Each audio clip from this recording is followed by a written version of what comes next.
Sarah Martinez never imagined that replacing paper targets at a dusty military training range would change her life forever. She thought her job was simple: walk down range during breaks, pull down the torn targets, tape up fresh ones, and stay invisible while elite warriors honed their deadly skills.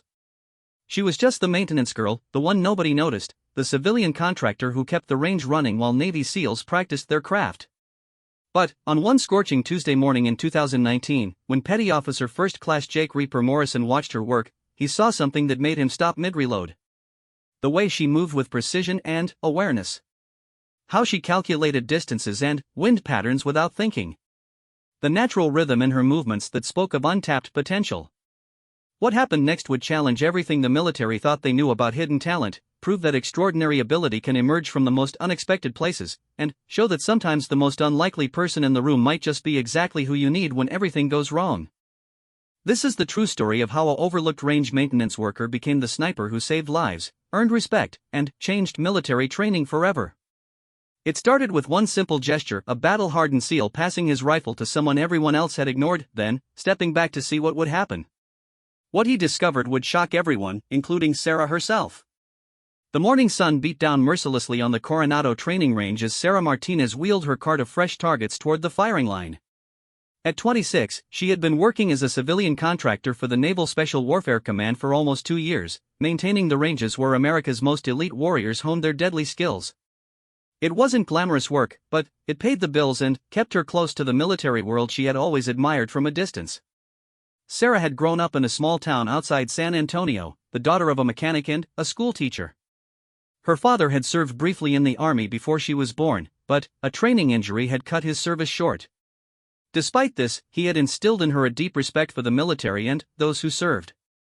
She had dreamed of enlisting herself, but family circumstances and financial pressures had led her down a different path.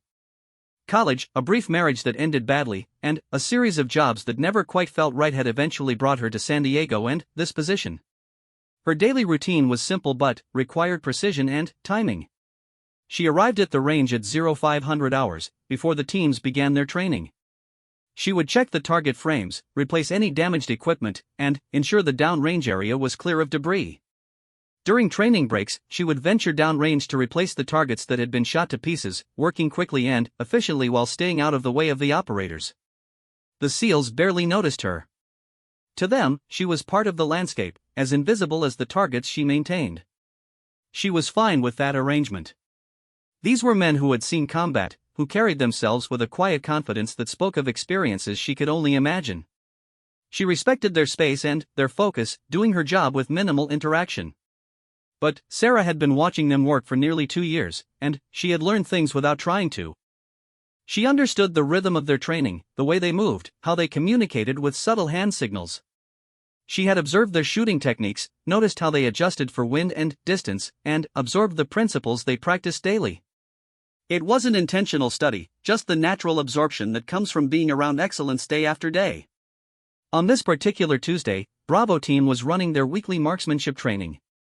The team was led by Senior Chief Petty Officer Marcus Tank Rodriguez, a 20-year veteran with deployments to Afghanistan, Iraq, and Syria. His team included Petty Officer First Class Jake Morrison, known as Reaper for his exceptional sniper skills, along with 4 other operators who represented the cream of naval special warfare. Jake Morrison had noticed Sarah over the months. Not in any unprofessional way, but with the observational skills that kept him alive in hostile territory. He had seen how she moved with purpose and awareness, how she seemed to instinctively understand ballistics and wind patterns when positioning targets, and how she paid attention to details that others might miss.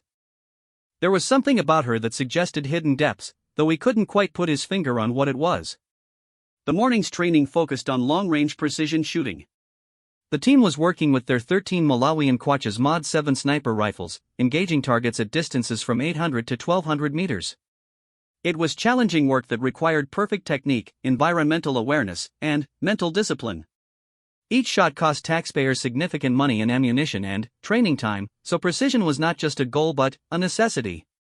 Sarah worked her way downrange during the first break, replacing targets with practiced efficiency. She moved with a rhythm that spoke of someone who understood the importance of her work, even if it seemed mundane to others. As she worked, she unconsciously noted the wind conditions, the way the heat created mirage effects that would affect long-range shooting, and the patterns of hits on the targets that told stories of technique and adjustment. Jake watched her through his scope, not to observe her personally, but because good snipers observe everything in their environment. What he saw made him pause. Sarah wasn't just replacing targets randomly. She was analyzing the shot patterns, making small adjustments to target placement that would provide better training value, and positioning herself in ways that showed an understanding of ballistic principles. When Sarah finished her work and gave the all-clear signal, the team resumed training. Jake settled behind his rifle for a series of shots at an 1,000-meter target. The conditions were challenging: a variable crosswind, heat mirage, and targets that required precise holdovers for the distance. These were the shots that separated good shooters from exceptional ones. Jake's first shot hit slightly low and left. He made his adjustment and fired again, this time achieving a solid hit in the target center mass. He continued the string, building a respectable group that demonstrated his skill and training. But something nagged at him. The wind conditions were tricky, and he found himself making larger adjustments than he would have expected. During the next break, Jake approached Senior Chief Rodriguez with an unusual request. "Chief, I want to try something different." That civilian contractor, Sarah. I'd been watching her work. She understands this environment better than most people realize. I want to see if my instincts about her are right.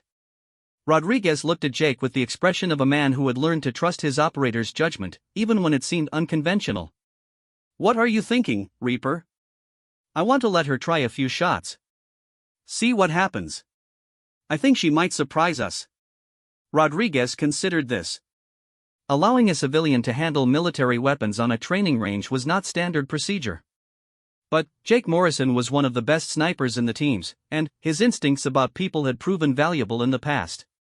"What makes you think she can shoot?" "The way she moves. The way she reads the environment. How she positions those targets. She's been watching us work for 2 years, and she's absorbing more than she realizes.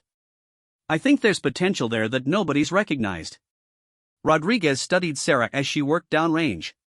She did move with unusual awareness for someone who was supposedly just maintaining targets. There was something deliberate about her actions that suggested she understood the technical aspects of what the team was doing. "All right, Reaper. But this stays unofficial for now. And if she's not interested or not capable, we move on immediately." When Sarah returned from downrange, Jake approached her with his proposal. "Sarah, I've got an unusual question for you. How familiar are you with long-range shooting?" Sarah looked surprised by the question. She had never expected any of the operators to engage her in conversation about technical matters. "I've done some hunting with my father. Nothing like what you guys do, but I understand the basics. I've been watching how you work out there. You understand wind and ballistics better than most people realize. Would you be interested in trying a few shots? I'd like to see what you can do." Sarah felt her heart rate increase. The opportunity to actually participate in the training rather than just support it was something she had never imagined. "Are you serious? Is that even allowed?" Jake glanced at Rodriguez, who nodded slightly. "We can make it work. Interested?" Sarah had dreamed of moments like this, though she had never expected them to become reality. "Yes, absolutely. But I should warn you, I've never shot anything like your equipment." "That's fine.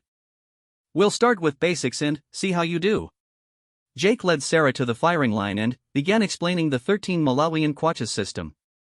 The rifle was significantly more sophisticated than anything she had used before, with precision optics, advanced ergonomics, and capabilities that far exceeded civilian hunting rifles.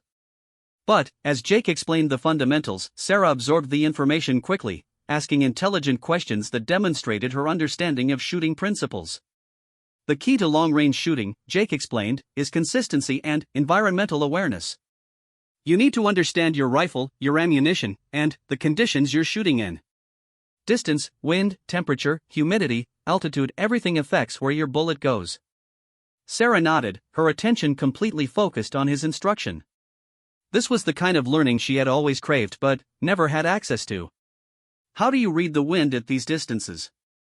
Multiple methods. You watch vegetation, mirage, flags if they're available. You learn to read the heat signatures and air movement. It's part science, part art, and part experience. Jake positioned Sarah behind the rifle in a proper shooting position. He was surprised by how naturally she settled into the stance, how quickly she adapted to the scope, and how intuitively she seemed to understand the weapon's balance and feel. Take your time. Get comfortable with the sight picture. We'll start with a target at 600 meters. Sarah looked through the scope, amazed by the clarity and precision of the optics. The target seemed close enough to touch, despite being more than a third of a mile away. She could see individual details on the target face, could observe the subtle movements of air that Jake had described. Remember, Jake said quietly, breathing is critical. Take a breath, let half of it out, hold it, and squeeze the trigger straight back. Follow through by holding the trigger back for a second after the shot breaks. Sarah settled into the rifle, finding a natural point of aim. She could feel her pulse in her fingertips, could sense the weapon's balance, could see the crosshairs settle into perfect alignment. Everything seemed to slow down as she focused on the fundamentals Jake had taught her. The rifle fired with a sharp crack that echoed across the range. Through the scope, Sarah could see a hole appear in the target, slightly high and right but within the scoring rings. For her first shot with the weapon system, it was remarkably good. Jake looked through his spotting scope and smiled. That's a hit. Good shot, especially for your first time with this rifle. But, privately, he was more impressed than he let on. The shot placement showed natural ability that couldn't be taught. How did that feel? Jake asked. Natural, Sarah replied honestly. Like the rifle was pointing where I was looking. The trigger was smoother than anything I've used before. Let's try another. This time, I want you to pay attention to the wind. Do you see that vegetation about halfway to the target? Sarah studied the area Jake indicated. She could see grass and small bushes that seemed to be moving in patterns that suggested shifting air currents. I see movement, but it doesn't look consistent. Exactly. The wind is variable. For this shot, I want you to aim slightly left of center to compensate. Hold on the left edge of the bullseye. Sarah made the adjustment and fired again. This shot struck very close to the center of the target, demonstrating that she could not only shoot accurately but also apply coaching and make corrections based on environmental conditions. The other team members had stopped their own training to watch this unusual development. It wasn't every day that a civilian contractor demonstrated natural shooting ability with military precision weapons. Senior Chief Rodriguez approached with obvious interest. How's she doing, Reaper? Better than I expected. She's got natural ability and she learns fast. I want to try her at a longer range.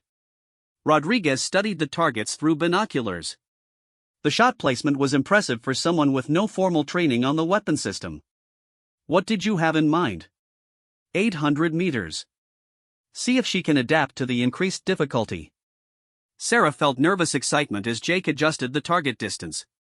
800 meters was nearly half a mile, a distance where environmental factors became much more critical and minor errors would be magnified significantly. But she also felt confident in the instruction Jake had provided and in her own growing understanding of the weapon system. At this distance, Jake explained, everything becomes more critical. Wind, range estimation, holdover for bullet drop. The margin for error shrinks considerably. He walked Sarah through the calculations for the longer shot, explaining how bullet trajectory worked and how to use the scope's reticle system to compensate for distance. Sarah absorbed the technical information eagerly, asking questions that demonstrated she understood the principles involved. When Sarah settled behind the rifle for the 800-meter shot, she felt a different level of focus than she had ever experienced. The target seemed smaller and more distant, but also somehow more achievable.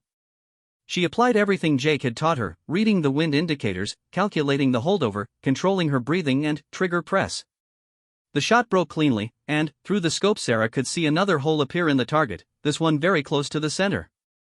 The team members watching through binoculars could see that the shot was exceptional, not just for a first-time shooter but for anyone. Jake was genuinely amazed. In 20 years of military service and countless hours of training shooters, he had rarely seen anyone demonstrate such natural ability. Sarah had just achieved something that took most new snipers months of training to accomplish. Outstanding, Rodriguez said, his voice carrying a note of surprise. That's better shooting than I've seen from some qualified snipers. Sarah felt a rush of accomplishment unlike anything she had experienced in years. This was what she had been searching for without knowing it, a place where her natural abilities could be recognized and developed, where she could contribute something meaningful rather than just maintaining equipment in the background. But the morning's surprises were just beginning. As Sarah prepared for another shot, the sound of approaching helicopters interrupted the training session. Two UH-60 Blackhawks were approaching the range, and, from their flight pattern and radio communications, it was clear this wasn't a routine visit. The helicopters touched down near the range facility, and several figures emerged. Jake recognized them immediately, senior officers from Naval Special Warfare Command, including Admiral Patricia Wells, the head of Special Operations for the Pacific Fleet. This was not a casual visit. Admiral Wells approached the firing line with the bearing of someone accustomed to command. She had been reviewing training reports and had noticed some interesting data from this particular range: unusually high ammunition expenditure, extended training sessions, and some irregular activity reports that had caught her attention. "Senior Chief Rodriguez," she said in greeting. "I understand you've been conducting some innovative training here." Rodriguez came to attention, suddenly, aware that word of their unofficial experimentation with Sarah had somehow reached command level. "Yes, ma'am. We've been exploring some new approaches to marksmanship training."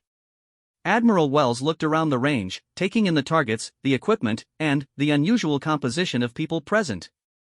Her eyes settled on Sarah, who still held Jake's rifle and was clearly not a member of the team. "And who might this be?" the Admiral asked, though her tone suggested she already knew more than she was letting on.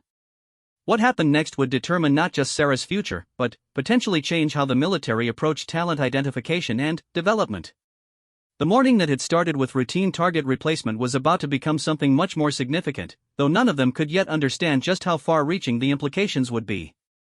Senior Chief Rodriguez straightened to full attention as he faced Admiral Wells, knowing that the next few minutes could either end his career or open doors he had never imagined. "Ma'am, this is Sarah Martinez, our civilian range maintenance contractor." Petty Officer Morrison identified some unusual natural ability and requested permission to evaluate her marksmanship skills. Admiral Wells studied Sarah with the analytical gaze of someone who had spent decades identifying potential in unlikely places. She had not risen to flag rank by following conventional wisdom, and her reputation for innovation in special operations training was well known throughout the Navy.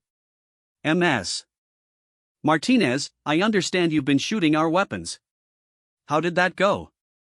Sarah felt overwhelmed by suddenly being the center of attention from such high-ranking officers, but she had learned from her father that honesty was always the best policy when dealing with military leadership. "It went well, ma'am. Better than I expected. Petty Officer Morrison is an excellent instructor." "Show me," Admiral Wells said simply. The next hour transformed from a routine training exercise into an impromptu evaluation that would be talked about in naval special warfare circles for years to come. Admiral Wells observed as Sarah engaged targets at progressively longer ranges under Jake's coaching, demonstrating not just natural shooting ability but an intuitive understanding of advanced marksmanship principles. At 1,000 meters, Sarah achieved a group size that rivaled those of experienced military snipers. At 1,200 meters, shooting in challenging wind conditions, she adapted to coaching and environmental factors with a speed that amazed the observers. But what impressed Admiral Wells most was not just Sarah's shooting ability, but her tactical awareness and her capacity to absorb and apply complex technical information. "Ms. Martinez," Admiral Wells said after watching Sarah complete a particularly challenging shooting sequence, "what is your background? Military service? Law enforcement? Competitive shooting?" "None of those, ma'am. I grew up hunting with my father, but nothing formal. I've been working here for 2 years, maintaining the ranges and supporting training operations." Admiral Wells turned to Jake Morrison. "Petty Officer Morrison, in your professional opinion, how would you assess Ms. Martinez's potential as a marksman?" Jake had been thinking about this question as he watched Sarah shoot. What he had observed went beyond simple natural ability. "Ma'am, I've trained dozens of snipers over my career. Ms. Martinez demonstrates natural ability that I've rarely seen. More importantly, she has the mental discipline, environmental awareness, and learning capacity that are essential for advanced marksmanship. With proper training, I believe she could excel at the highest levels."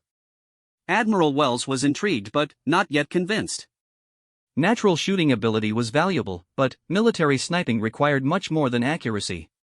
It demanded mental toughness, tactical thinking, and the ability to function under extreme stress. Ms. Martinez, are you familiar with military doctrine regarding precision shooting? The role of snipers in tactical operations? Sarah had to admit her knowledge was limited.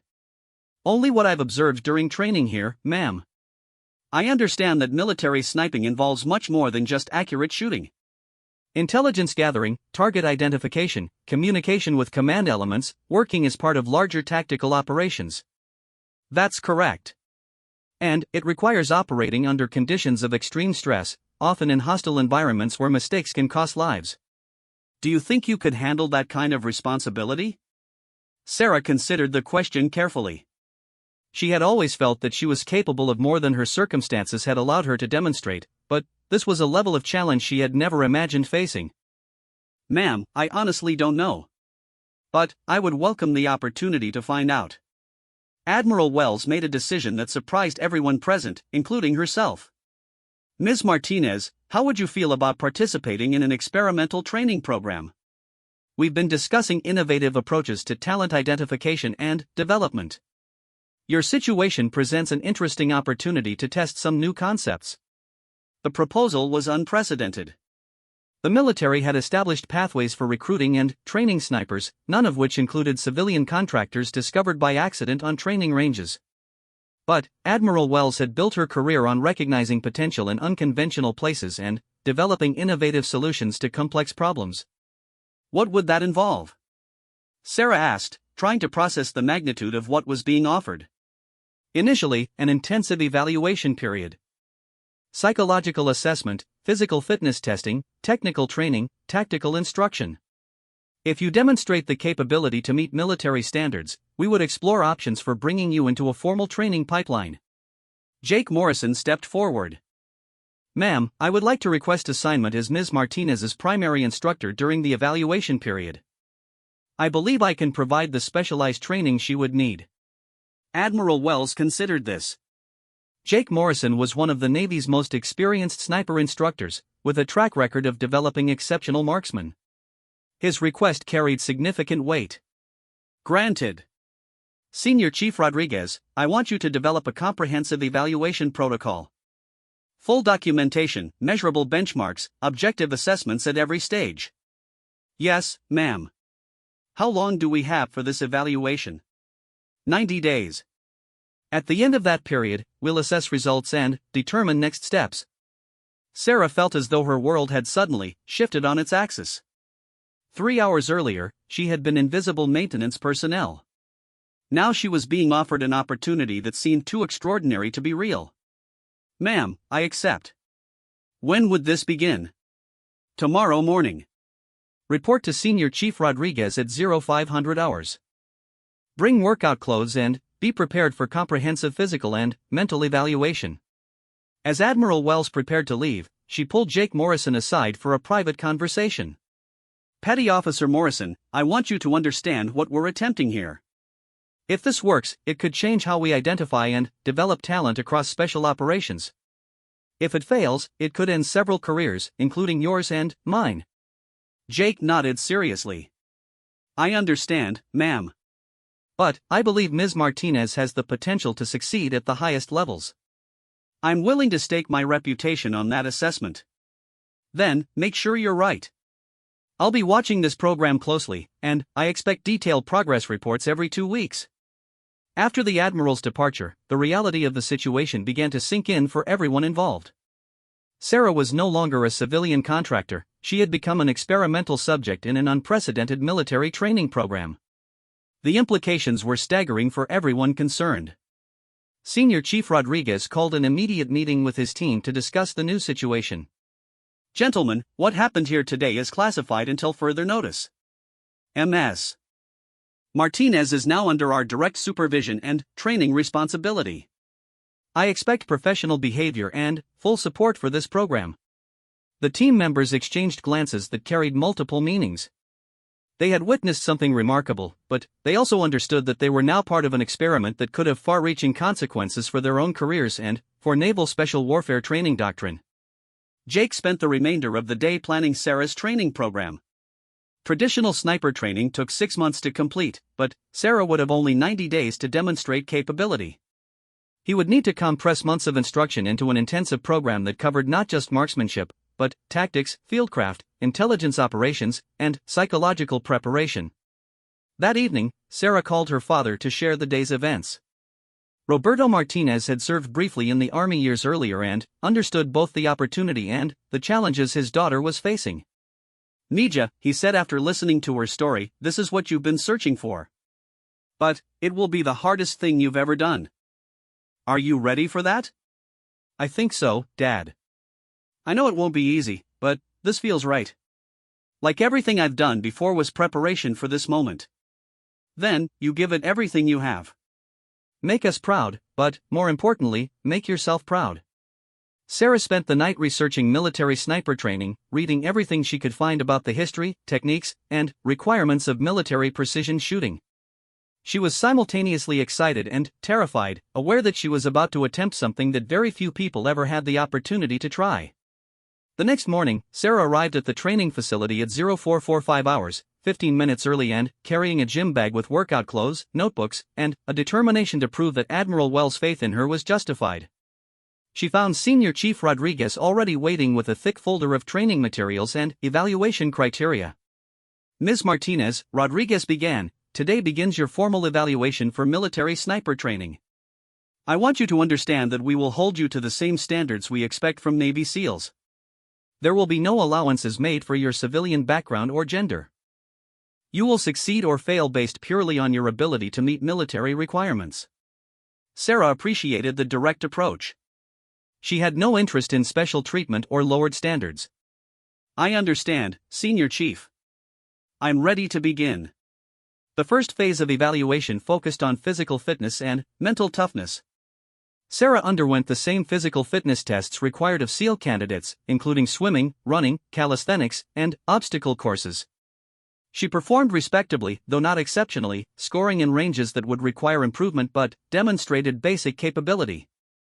The psychological evaluation proved more challenging. Military psychologists subjected Sarah to stress tests, personality assessments, and scenario-based evaluations designed to identify potential problems under extreme conditions. The results showed high intelligence, strong emotional stability, and unusual resilience under pressure. "Interesting profile," Dr. Amanda Foster, the lead psychologist, reported to Rodriguez. "She demonstrates many characteristics associated with successful special operations personnel. High stress tolerance, adaptability, focus under pressure. There are some areas of concern related to her lack of combat experience, but those could be addressed through proper training." The technical training phase revealed Sarah's greatest strengths. Jake Morrison introduced her to advanced ballistics, environmental factors, range estimation, target identification, and communication protocols. Sarah absorbed the information with remarkable speed, asking intelligent questions and demonstrating understanding of complex concepts.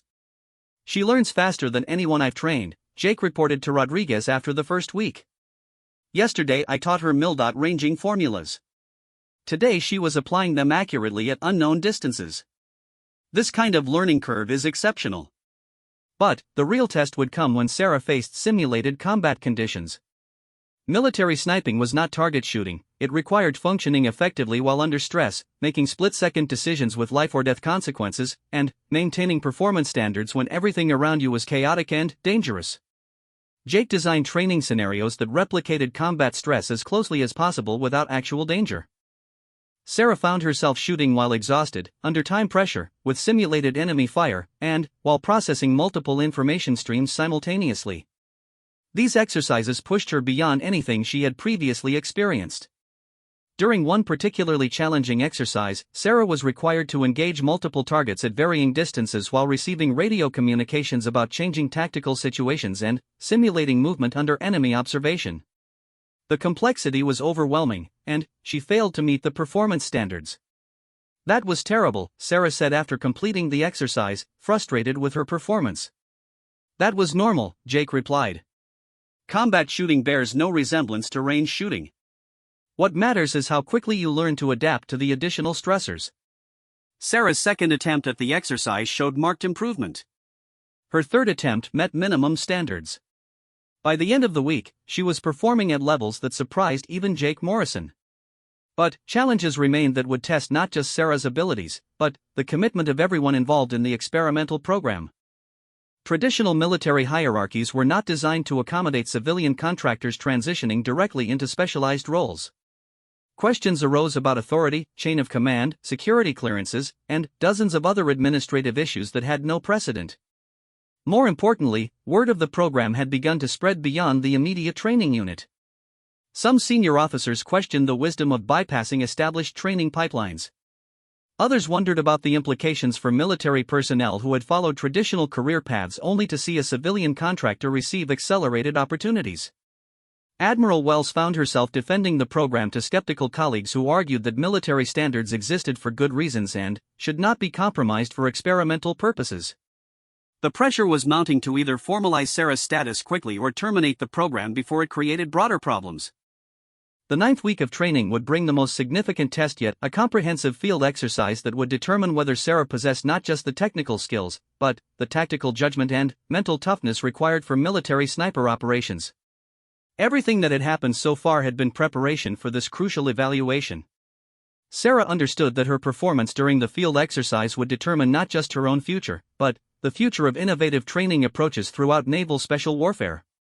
The weight of that responsibility was both motivating and terrifying, but she was determined to prove that unconventional approaches to talent development could produce extraordinary results.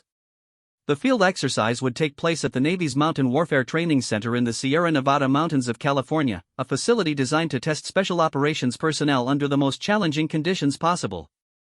Sarah had never experienced anything like the environment she was about to enter: high altitude, variable weather, complex terrain, and scenarios designed to push trained warriors to their limits. Jake Morrison spent the week before the exercise preparing Sarah for what she would face. The technical skills she had mastered on the training range were just the foundation. Now she would need to apply them while hiking through difficult terrain, operating with minimal sleep, processing intelligence information, and making tactical decisions under extreme stress. The mountain environment changes everything, Jake explained as they reviewed topographical maps and weather reports.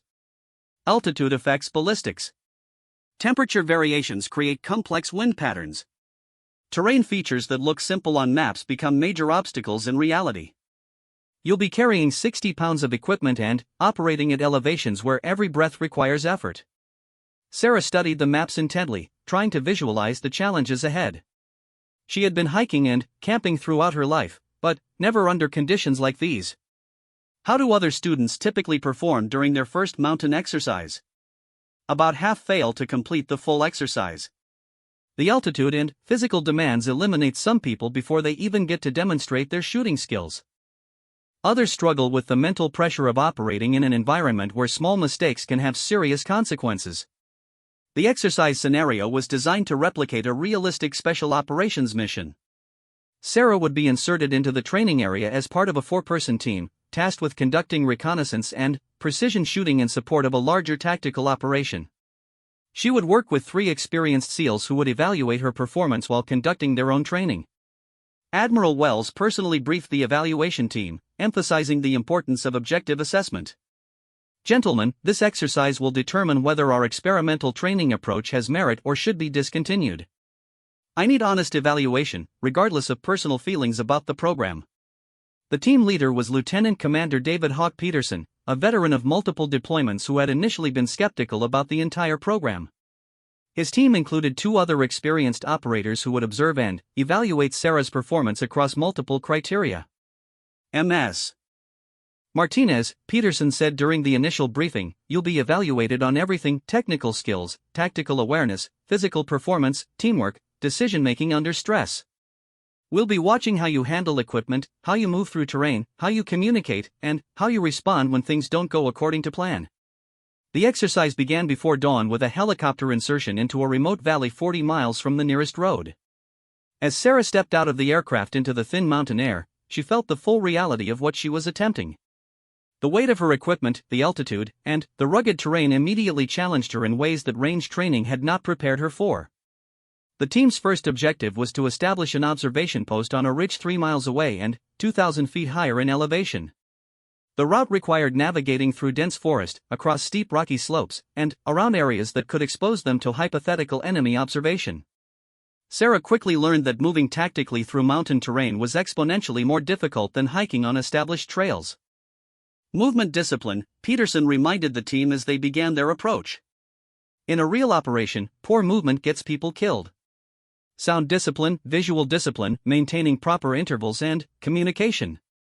Sarah focused intensely on matching the movement techniques demonstrated by the experienced operators. She had to learn to move quietly while carrying heavy equipment, to choose routes that provided concealment, to communicate with hand signals while maintaining awareness of the overall tactical situation. The physical demands were brutal.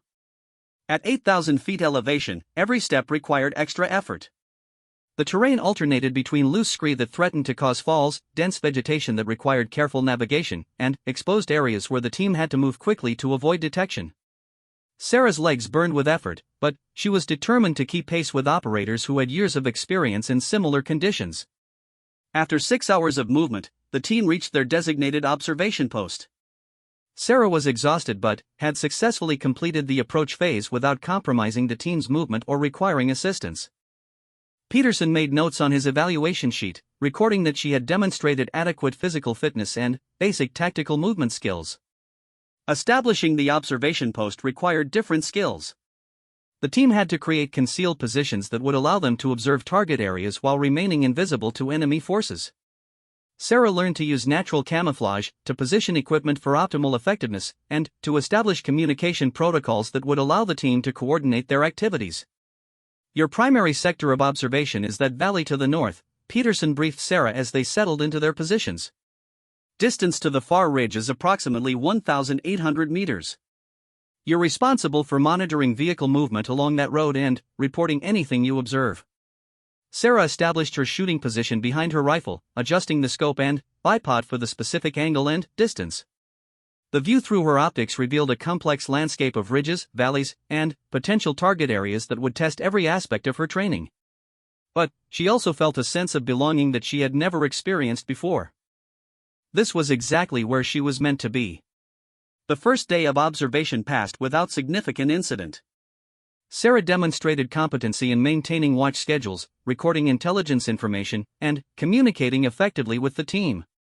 Her shooting position was properly constructed, her equipment was well organized, and her observational skills proved sharp enough to identify details that others had missed. But the real test began on the second day when the exercise scenario introduced unexpected complications.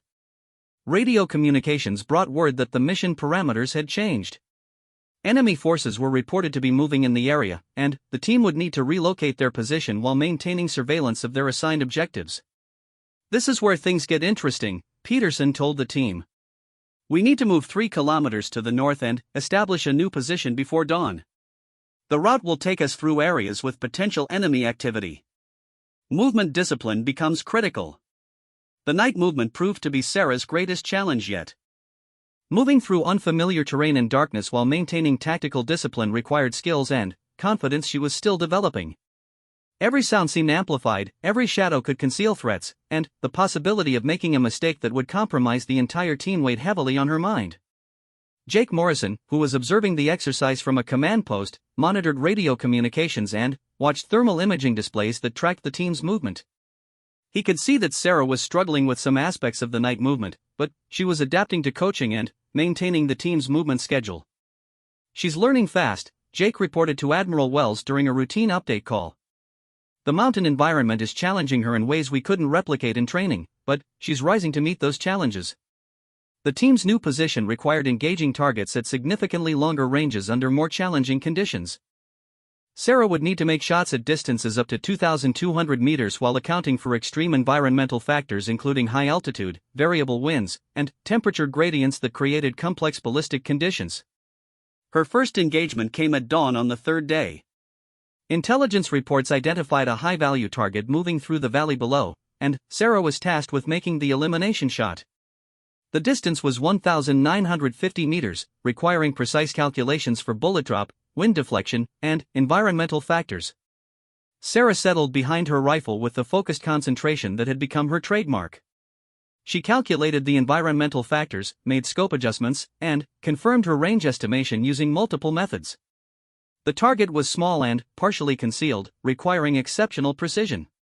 The shot broke cleanly, and spotters confirmed a direct hit.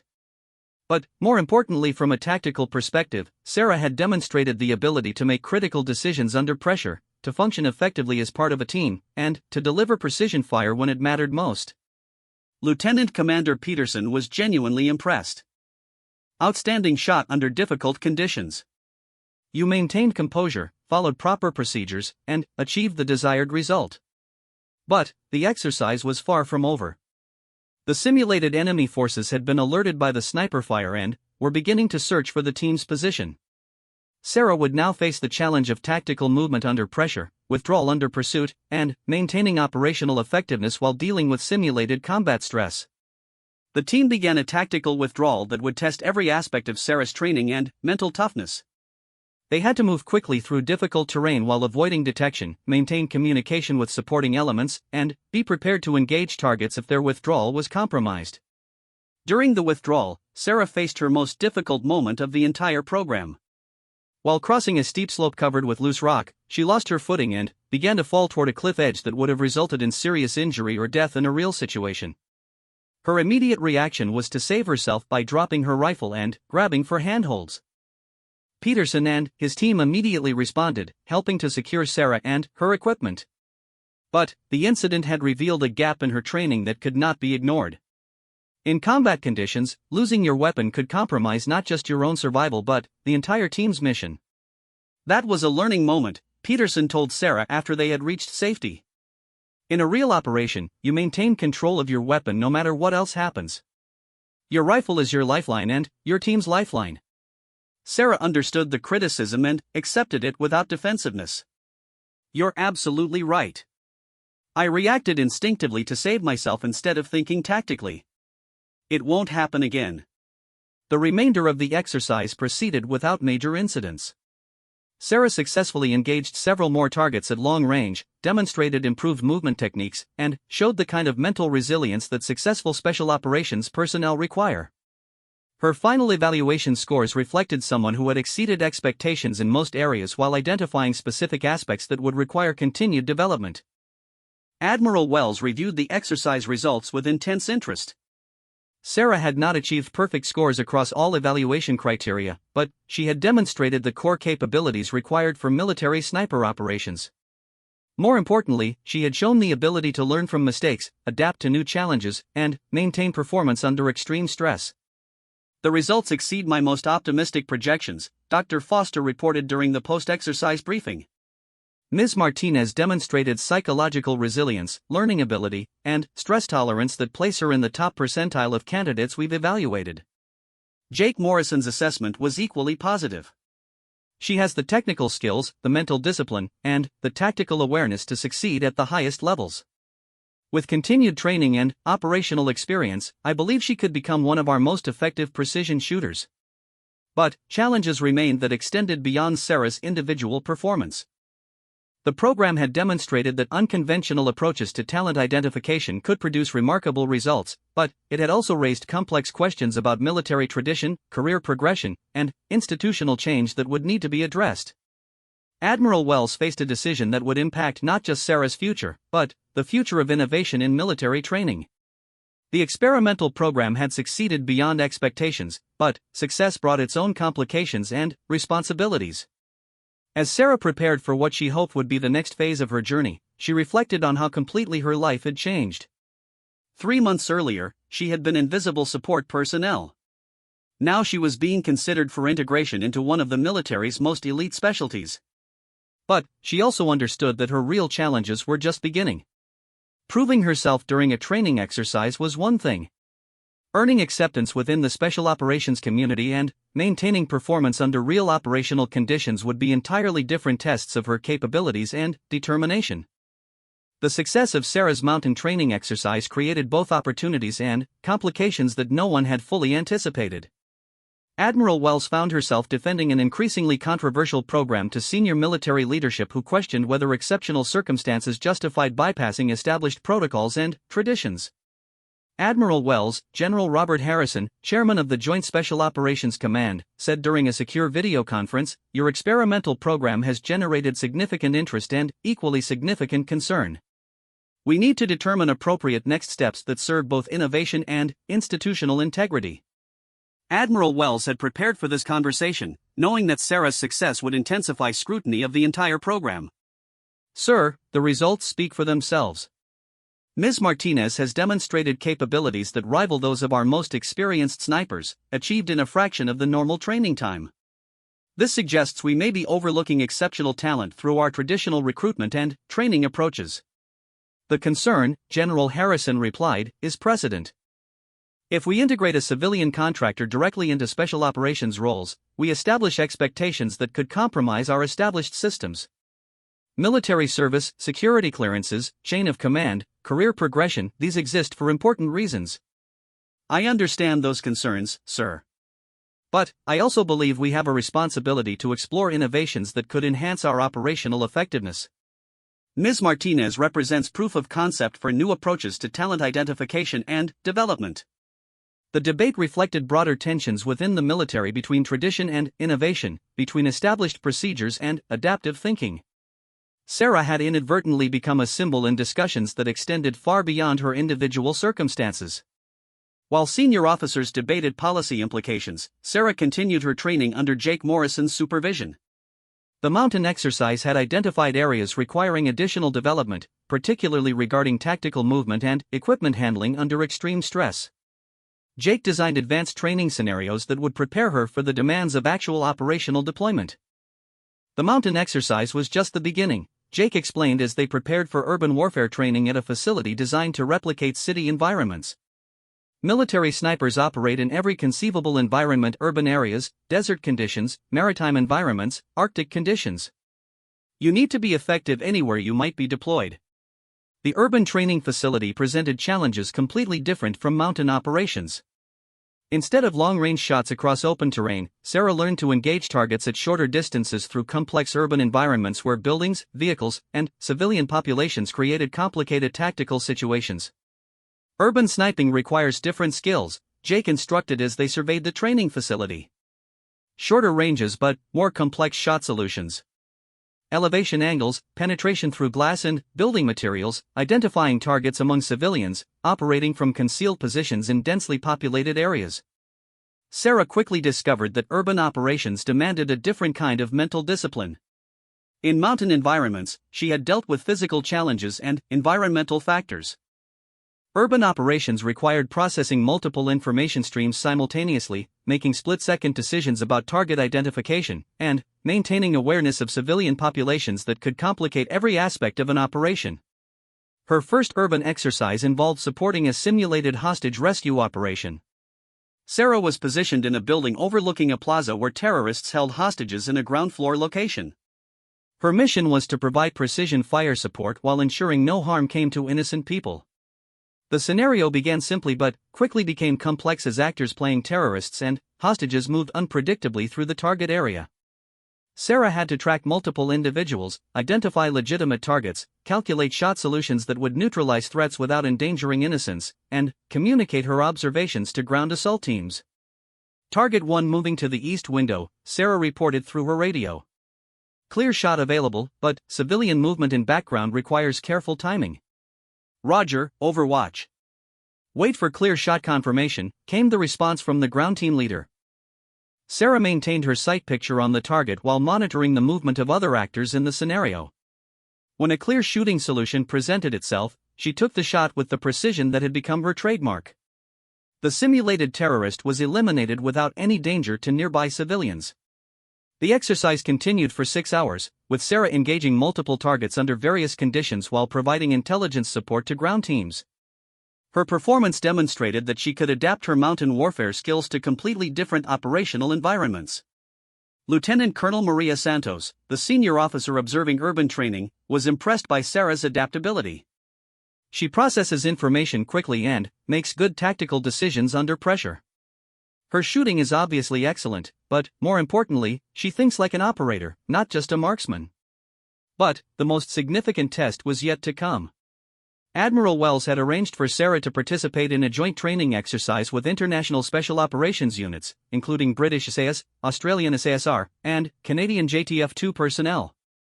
This would be her first exposure to actual special operations culture and her first opportunity to work with operators from other nations. The international exercise took place at a classified facility in Nevada, designed to test multinational coordination and advanced tactics.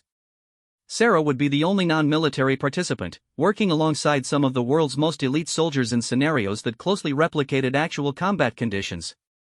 Captain James Ghost Mackenzie of the British SAS was skeptical about working with an American civilian contractor. "I understand she's shown promise in training, but this exercise simulates combat operations. There's no substitute for military experience and proven performance under fire." Jake Morrison vouched for Sarah's capabilities, but he also understood the concerns expressed by international partners. "Captain Mackenzie, I've trained dozens of military snipers. Ms. Martinez demonstrates skills and judgment that rival anyone I've worked with. I believe she'll prove herself during this exercise." The exercise scenario involved a complex multi-phase operation requiring coordination between different national units while conducting reconnaissance, direct action, and precision shooting in support of simulated counter-terrorism objectives. Sarah would work primarily with the American team but would also support operations conducted by international partners. Her first assignment involved providing overwatch for a British team conducting building clearance in a simulated terrorist compound. The scenario required Sarah to engage targets that posed threats to the clearing team while avoiding any shots that might endanger friendly forces moving through the target area. "American overwatch, this is British lead," came the call over her radio. "We have movement in the upper floors of the target building. Can you confirm hostile intent and provide support if required?" Sarah studied the target area through her scope, identifying multiple figures moving through windows and doorways. Her training had taught her to distinguish between hostile and non-hostile behavior based on movement patterns, equipment, and tactical positioning. "British lead, American overwatch. I confirm 2 hostile targets, upper floor east side. Clear shooting solutions available on your command." "Roger, overwatch. We're beginning our approach. Engage targets when they present threat to our entry team." The coordination required split-second timing and absolute precision. Sarah had to engage targets at the exact moment they posed threats to the ground team while ensuring her shots would not interfere with friendly force movement or create additional hazards in the target area. When the moment came, Sarah engaged both targets with rapid precision fire that eliminated the threats while allowing the ground team to complete their mission safely. The British team leader acknowledged her support with professional respect that recognized her contribution to mission success. Captain Mackenzie approached Sarah after the exercise concluded. "Outstanding work, Ms. Martinez. Your support was critical to our mission success, and your professionalism matched that of any military sniper I've worked with." The international exercise continued for 2 weeks, with Sarah participating in increasingly complex scenarios that tested her abilities while building relationships with special operations personnel from multiple nations. She learned different tactical approaches, communication protocols, and operational techniques that broadened her understanding of military operations. Australian Sergeant Major Tony Dingo Williams worked closely with Sarah during desert warfare training, teaching her techniques developed during operations in Afghanistan and Iraq. "You've got the skills and the attitude to succeed in this business," he told her. "What you need now is operational experience to develop the confidence that comes from proven performance." The desert training proved particularly challenging, requiring Sarah to operate in extreme heat while dealing with environmental factors that significantly complicated precision shooting. Sandstorms, temperature fluctuations, and terrain that provided minimal concealment demanded new approaches to tactics and equipment employment. Sarah's performance throughout the international exercise exceeded expectations from both American and international observers. She had demonstrated technical competence, tactical thinking, and the kind of mental toughness that special operations require. More importantly, she had earned acceptance from experienced operators who initially questioned whether a civilian could meet their standards. But questions remained about her official status and future role within the military structure.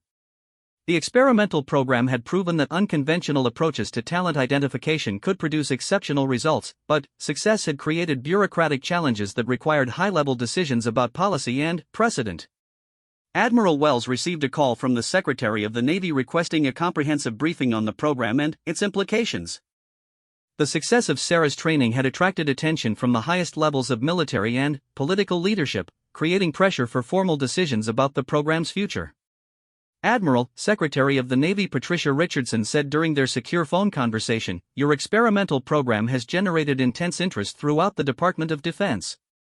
We need to determine whether Ms. Martinez represents a unique exception or the beginning of a new approach to special operations recruitment. Madam Secretary, I believe this program demonstrates that we may be overlooking exceptional talent through our traditional approaches. Ms. Martinez has proven that civilian professionals can successfully transition to military special operations roles when provided with appropriate training and support. The challenge is establishing policy that serves both innovation and institutional integrity. We cannot create systems that bypass essential military training and experience requirements, but we also cannot ignore demonstrated success when it occurs." Admiral Wells understood the complexity of the situation. Sarah's individual success was clear, but transforming that success into broader policy required addressing dozens of complicated issues regarding recruitment, training, career progression, and military culture. Meanwhile, Sarah continued her advanced training, unaware of the high-level discussions determining her future. She had progressed from basic marksmanship to complex special operations scenarios, demonstrating capabilities that surprised even her most optimistic supporters. Jake Morrison submitted his final evaluation report with a recommendation that reflected both professional assessment and personal conviction. Ms. Martinez has demonstrated exceptional ability across all evaluated criteria.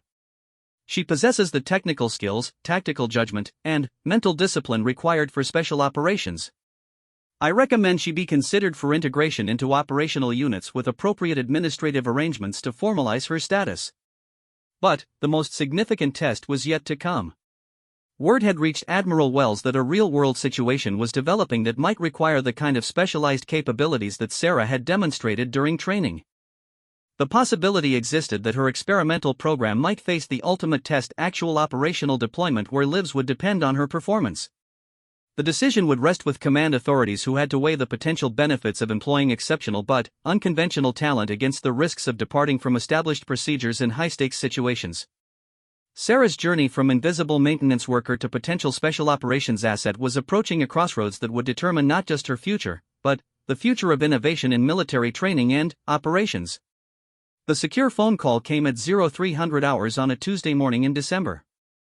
Admiral Wells answered her encrypted line to hear the voice of General Harrison from Joint Special Operations Command, delivering news that would transform Sarah's experimental program from theoretical innovation to urgent operational necessity. "Admiral, we have a developing situation that requires immediate special operations response. 3 American hostages, including 2 embassy personnel and a journalist, are being held in a compound in a politically sensitive location. Intelligence indicates the terrorists plan to execute the hostages within 48 hours. Admiral Wells understood the implications immediately. Hostage rescue operations require the most skilled personnel available, operating under extreme pressure with no margin for error. What specific capabilities are you requesting, sir? We need a precision shooter who can operate in an urban environment with complex sightlines and civilian populations nearby. The target compound is located in a densely populated area where traditional assault approaches would likely result in hostage casualties." Admiral Wells felt the weight of the decision forming in her mind. Sarah Martinez had demonstrated exceptional capabilities during training, but actual operational deployment represented a completely different level of risk and responsibility. "Sir, are you considering Ms. Martinez for this operation?" "Her training scores and evaluations indicate she possesses the specific capabilities we need. The question is whether you believe she's ready for operational deployment." The conversation that followed would determine not just Sarah's future, but potentially the lives of 3 American hostages and the broader implications for special operations doctrine. Admiral Wells reviewed Sarah's training records, consulted with Jake Morrison and other instructors, and made the decision that would define her experimental program. 6 hours later, Sarah received orders to report immediately for operational briefing. She arrived at the classified facility to find a joint operations team preparing for deployment, including personnel from multiple special operations units and intelligence agencies. The gravity of the situation was immediately apparent from the intense focus and urgency of the preparations. Ms. Martinez, Colonel David Sterling, the operation commander, began during the initial briefing. You're being considered for deployment as the primary sniper for a hostage rescue operation. This is not a training exercise. American lives depend on the success of this mission, and your performance could be the determining factor in their survival. Sarah felt the full weight of responsibility settling on her shoulders. Everything she had trained for, every shot she had made, every skill she had developed, would now be tested under conditions where failure meant the death of innocent people. I understand, sir. I'm ready. The mission briefing revealed the complexity of the tactical situation. The hostages were being held in a 3-story building located in an urban area where surrounding structures limited approach routes and created complex shooting solutions. Intelligence indicated that the terrorists had placed hostages in different rooms, requiring precise coordination between assault teams and sniper support. Your primary mission, Colonel Sterling explained, is to provide overwatch and precision fire support for the assault teams. Secondary mission is elimination of specific high-value targets identified through intelligence. Tertiary mission is protection of hostages through precision interdiction of any threats that emerge during the operation. Jake Morrison had been assigned as Sarah's spotter and support team leader, providing the experience and backup that would be essential for operational success. Sarah, he said privately after the briefing, this is what all the training was preparing you for. Trust your skills, trust your training, and remember that you've proven yourself capable of performing under pressure. The team deployed to a forward staging area 6 miles from the target compound, establishing overwatch positions that would allow Sarah to cover multiple aspects of the operation while maintaining communication with assault teams and command elements. The shooting positions were more challenging than anything she had faced during training, requiring shots through urban terrain with complex environmental factors. Sarah spent hours studying the target area through her scope, identifying potential shooting solutions, calculating environmental factors, and coordinating with intelligence personnel who provided updates on hostage locations and terrorist movements. The precision required was extraordinary. Any missed shot could result in hostage casualties or compromise the entire operation. Target identification is critical, Jake reminded her as they prepared for the operation. In this environment, distinguishing between hostiles and hostages requires split-second decision-making based on minimal visual information. Trust your training, but also trust your instincts. The operation began at dawn with Sarah providing overwatch as reconnaissance teams moved into position around the target compound. Her first responsibility was confirming intelligence about hostile positions and providing real-time updates about terrorist movements that could affect the assault plan. Command, Overwatch 1, Sarah reported through her radio.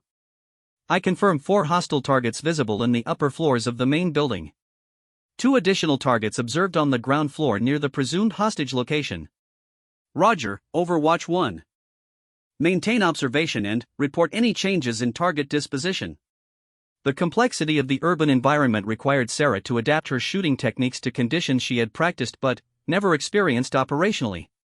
Building materials, glass windows, elevation angles, and the proximity of non-combatants created shooting solutions that demanded absolute precision and timing. When the assault teams began their approach, Sarah's role shifted to active support, engaging targets that posed immediate threats to advancing friendly forces. Her first operational shot came when a terrorist appeared in an upper window with a rocket-propelled grenade that could have devastated the assault team. The shot required calculation for distance, elevation angle, wind deflection, and glass penetration, all processed instantly while under the pressure of knowing that hesitation meant friendly casualties. Sarah's shot struck the target precisely, eliminating the threat and allowing the assault to continue. Outstanding shot, Overwatch 1. Target eliminated, threat neutralized, confirmed the ground team leader. The operation continued with Sarah providing precision fire support that proved critical to mission success. She engaged multiple targets while avoiding any shots that might endanger hostages or friendly forces, demonstrating the tactical judgment and technical skill that her training had developed.